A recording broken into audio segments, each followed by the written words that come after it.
Yun, ayos na mga sir. May minor na siya ngayon. So, kala ko lang dahil dun sa gas, nagpalit tayo kasi mula sa pula, ginawa natin berde. Akala ko yun ang naging dahilan. Kasi kanina kada andar niya, namamatay talaga. Wala siyang minor. Tsaka lakas ng unig ng makina. So ngayon, matining na. Hindi na siya namamatay. So baka maka-encounter kayo ng ganun. So ang ginawa ko lang, tinanggal ko yung cover. Tapos yun, nag-manual choke ako. So maayos na nga. So baka nagkabara lang. Baka nagkabara lang daw yung ating karburador. So maayos na nga, oh. Yan, oh.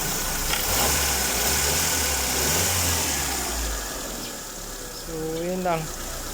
Baka maka-experience kayo ng ganito. Mamatay. Yun. So yun lang ang naging problema. Ayos na. Manual choke nyo lang. Gaya nung ginawa ko, maayos na. So winalas ko nga pala yung kanyang sana fuel filter. Tinignan natin kung naakyat. Ayan, magalaw naman yung ating gas. Naakyat naman.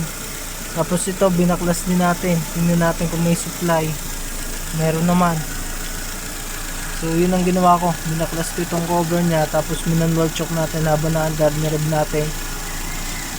Tapos takip ng kamay. Yun ang ginawa ko. So umayos na. Ito minor na siya. Akala ko dahil nagpalit ako ng berde. Yan naman palang problema.